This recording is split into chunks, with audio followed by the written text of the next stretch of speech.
Joyful Thursday, joyful Thursday. It's your girl, Dr. Jamila Banks, with your JamilaJem of today. I just ended a session, about to hop into the next one.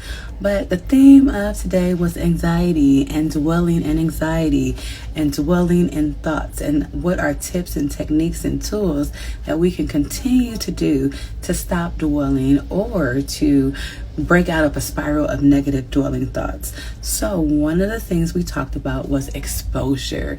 And what is exposure? Exposure is when you face something, when you face a fear, when you face a trigger. So we talked about exposure therapy. So I just wanted to share that today, and maybe this will help somebody out there. Exposure therapy is one of the best types of therapy experiments you can implement. A lot of overthinking stems from fear. You may already have identified certain situations that trigger you, and consequently you avoid them because you believe that ignoring them will stop the emergence of the negative thought spiral. But that's where you're wrong. Avoiding triggering situations that are not inherently threatening only builds on your negative perceptions surrounding them. CBT, cognitive behavioral therapy, your thoughts affect your behavior and the consequences of your life, suggests that you expose yourself, although safely, to situations and circumstances that usually lead to overthinking. This does not mean putting yourself in harm's way or danger, or attempting to enter a situation where you feel unprepared. Instead, exposure therapy tasks that you with slowly confronting your fears so that you can gradually realize that your fears are not as dangerous as you think they are. So negative thinking spirals magnifies the dangers of seemingly ordinary experiences until you wrongly assume that you cannot partake in them or do them at all. Some spirals are so severe that the sufferer stops doing things they found pleasurable in the past. For example, someone suffering from acute overthinking might avoid buying a cappuccino at a coffee shop because they are convinced they were embarrassing themselves when they were ordering there in the past and ordered the wrong thing. So they never gonna go to that coffee shop again because they was embarrassed, and they feel like if they go back, they was gonna be embarrassed again. So they avoid going to the coffee shop ever again in life. The only way to overcome this is by forcing yourself to engage in the experience that you deem scary, so that you realize that it won't hurt you.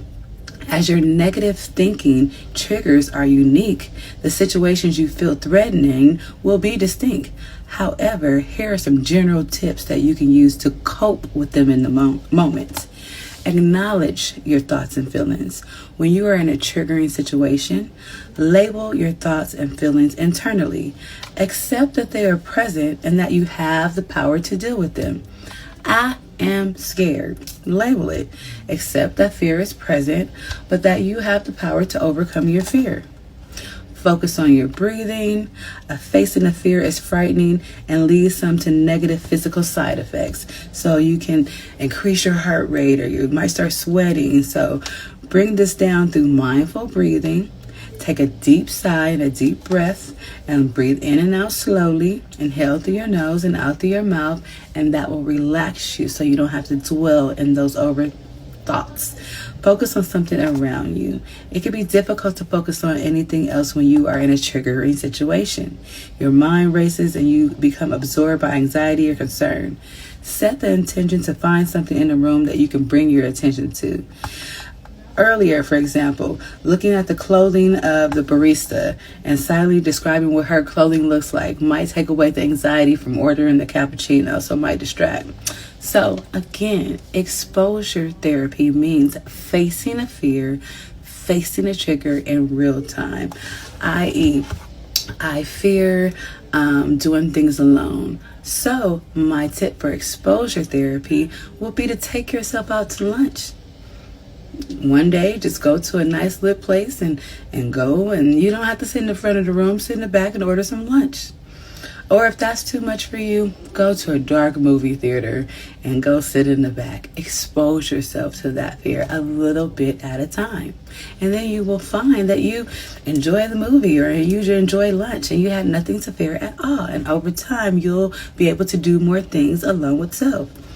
Fear of public speaking. You don't like to speak up and you feel all kind of anxiety about it. You think you sound stupid. You think you look stupid. You think, that you look like a fool.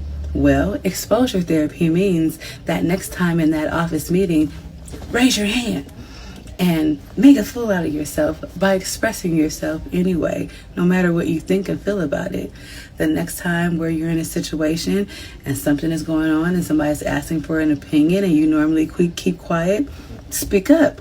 Offer your opinion, no matter what you think it looks like or what it sounds like. Use your voice and speak up for yourself. The more you speak in public to other people, the more you will decrease that trigger, decrease that anxiety, and the more empowered you are feeling about that. Some people have a fear of an elevator and they will take 30 flights up. You know what? Expose yourself one day and go into the building and get into the elevator and go to floor 2.